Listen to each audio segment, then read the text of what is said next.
So, there's no easy way for me to say this, so I'm just gonna come out and say it. I have kind of a ridiculous episode for you today. Get this. Our episode for today is about a donkey going hunting for goats. True story, one of Aesop's story. How did he come up with that story? A donkey going hunting for goats. And if that was not ridiculous enough, I found a way to connect that story, a donkey going hunting for goats. I found a way to connect that to sleep, how to have a normal restful sleep, and not just that, but how to.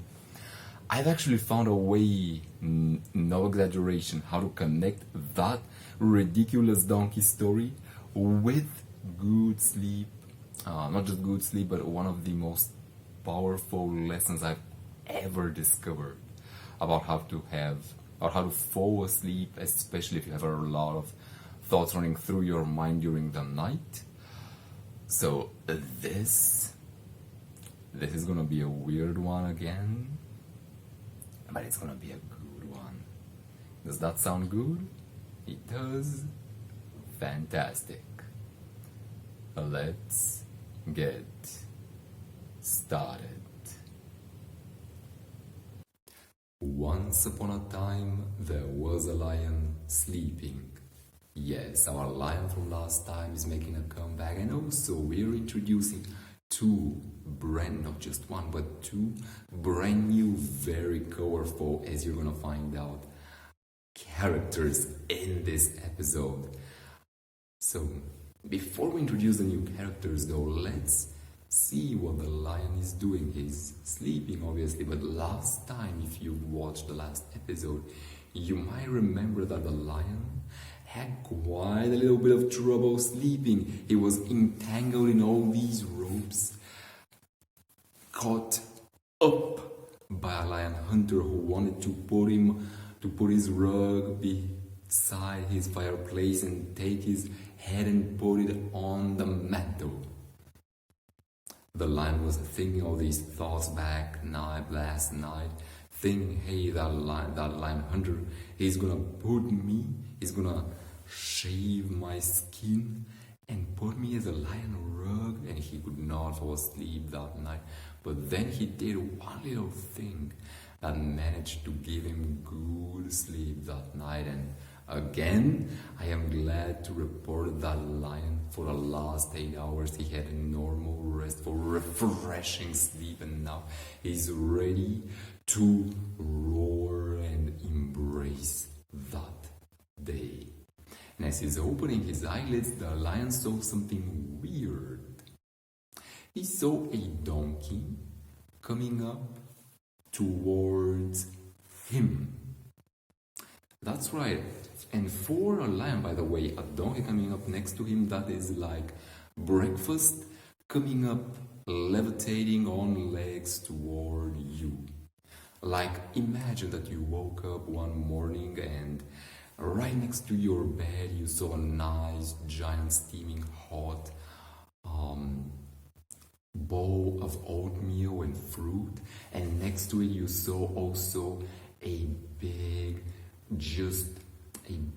rye bread sandwich with tuna that was just out of the oven, and it filled your nose with the aroma of baked bread and baked tuna, and all these aromas were just coming inside you. Well, that's what the lion was noticing right now.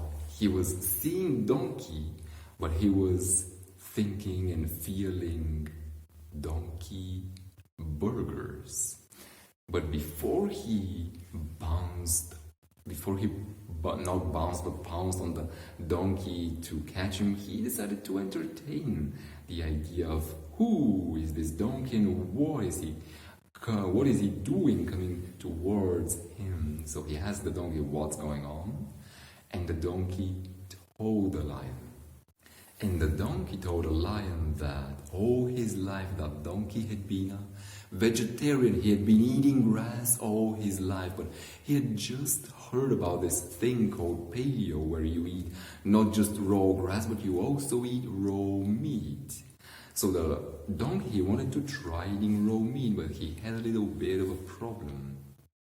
He didn't have claws, he had hooves for hands, and he didn't have sharp teeth also, so that was kind of an obstacle for him to eat meat. So that is why the donkey wanted the lion's help in order to catch some zebras or antelopes or goats in order to be able to eat their meat and try this new paleo diet thing and see if he liked it. And also the donkey said if the lion was willing to help him out, the donkey, will help the lion out as well by helping him that first day catch not 1 but 10 goats.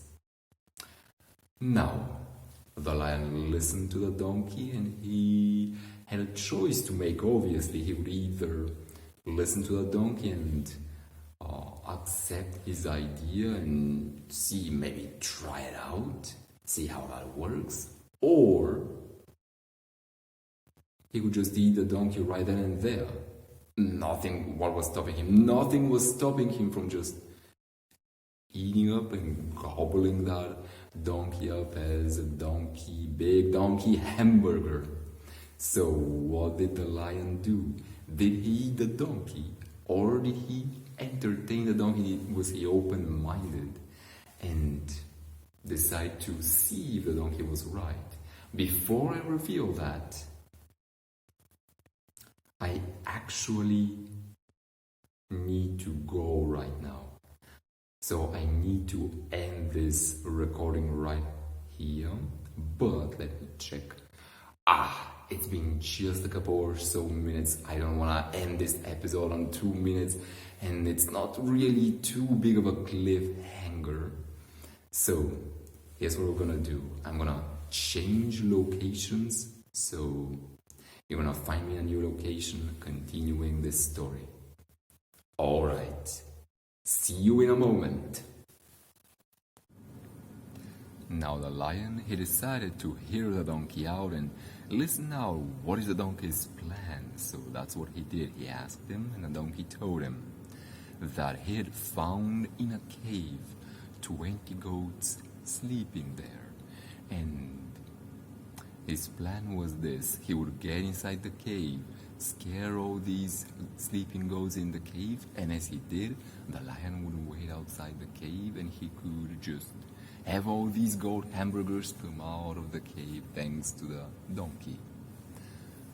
That was the plan, and the lion, he heard the plan and he thought that was a pretty good plan, so that's what they decided to do together. They went to the cave. The lion waited outside the cave, the donkey went inside the cave with the sleeping goats.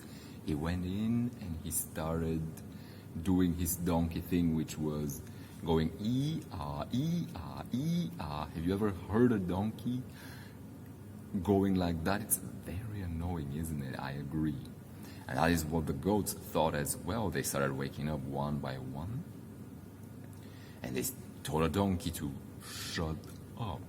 But what do you think the donkey did? He went even louder, going ee-ah, ee-ah, ee-ah. And by the way, a donkey going like that, it's kind of like those thoughts during the night when when you have trouble falling asleep, isn't it?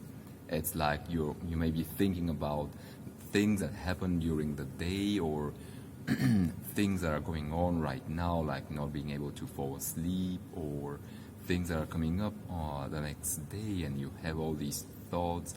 The more you try to block them, have you noticed what happens if you really try to block all these thoughts? They go even louder, kind of like that donkey, ee-ah, more and more thoughts coming up, more anxious thoughts, and maybe even if you haven't had a lot of nights of sleep, even feeling that sense of paranoia that you're not gonna have any sleep that night. So what do? Well, you have two options when you have a lot of thoughts during the night, and those are keeping you awake, whether it's the thoughts or the beating heart or an anxious feeling, maybe a knot in your stomach. You have what I call two options: the white goat option and the black goat option. So in that cave, there were 19 white goats and one small little black goat. And the two, they made different choices when they heard the donkey just going yeah, yeah in their cave. The white goats, they got annoyed. They could not just stay there and listen to the donkey, so they decided to go outside. And what do you think happened as soon as they went outside? The lion pounced on them and he enjoyed some juicy white gold hamburgers. He got pretty excited. He thought, hey, that open-headed thing, that worked out pretty well for me. The lion was happy eating all of these juicy gold hamburgers. The white goats, they were not happy. They were white goat hamburgers. The little black goat, that was this 2-year black goat, however, in the cave, that was just staying there, not paying attention to the donkey ruminating in his room, talking loudly. Why? Well, that black little goat, he knew one thing. That he knew that if he just let that donkey go, yeah, yeah, yeah, what's gonna happen? Well, here's what happened. The donkey continued going louder and louder, but at one point he started, after 5-10 minutes of speaking over and over and over again, the donkey started getting tired, and as he got more tired and more tired, he finally started coughing and he could not go any longer. He found that he could not get that one goat out of the cave, so he just went outside and went on with his day. And that is what happens to your thoughts at night if you just if you do the white goat option thing and you try to fight against them, they come back even louder, more and more against you. But when you do the black goat option and you fully accept them, that is when they start to dissipate like a mist in the rain. They just start to go away. Mahatma Gandhi, I also like to call this Mahatma Gandhi's power move. What was Mahatma Gandhi's power move? Well, back in the 1930s, when the Brits were in India and it was this bad regime, Mahatma Gandhi, he said, non-violence, and I know I'm going a bit violent with my hands, but non-violence. He could try and push the Brits away with violence, with guns, with ammunition, but instead he decided to go with non-violence, and it worked pretty fantastic. He got them out of his country. And he used to say that non-violence is the ultimate weapon at our disposal.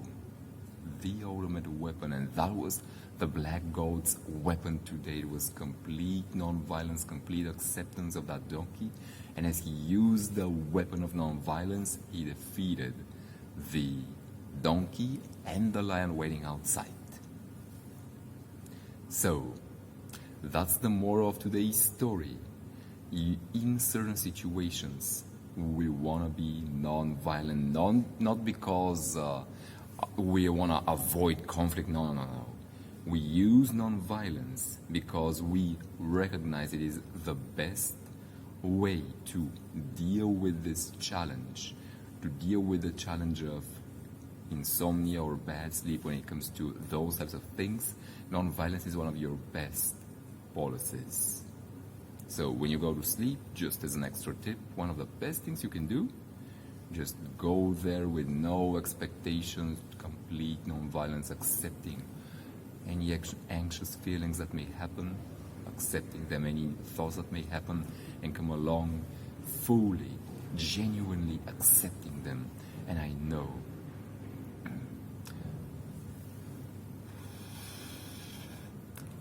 I fully recognize that can be very difficult, especially if you've had a few sleepless nights, maybe 2, maybe even 3 sleepless nights, and as you had those, I recognize that your mind could feel like you're almost in this survival mode, and maybe you just want somebody to hug you and make you feel comfortable and nice and well and just have all of that bad shit go away.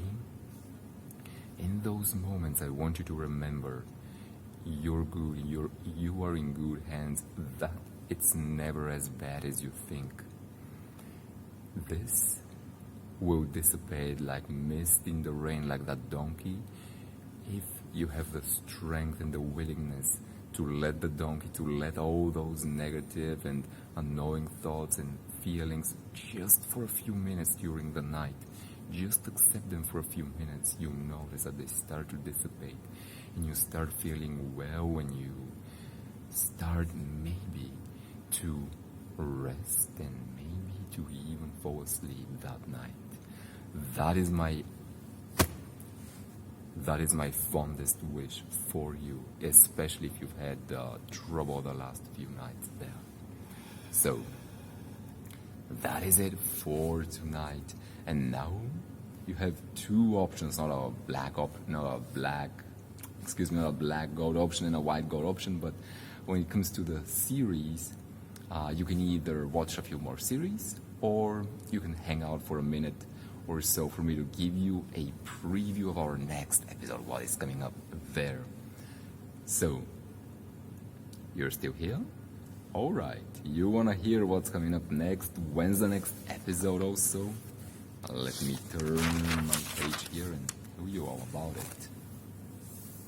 So, next time, what happens with the black gold? I kind of like this black gold character, so I decided to make him a recurring character. So next up, the black gold is going to be faced with the big bad wolf. That is right, the black gold is going to find himself alone in the forest against the black wolf. Not against the donkey, against the black wolf. So what is the gold gonna do? Well, tune in next time to find on Sunday, January 19th, out. My name is Vulcan. Thank you for being with me today. I had a great time. You had a great time, I imagine, as well. So tune in next time. Probably less jumps than today. Jumping around in all these different places probably will be. Here I kind of like this place. We might try another one nearby here, but we'll see about that. So I'll see you in the next one. Bye.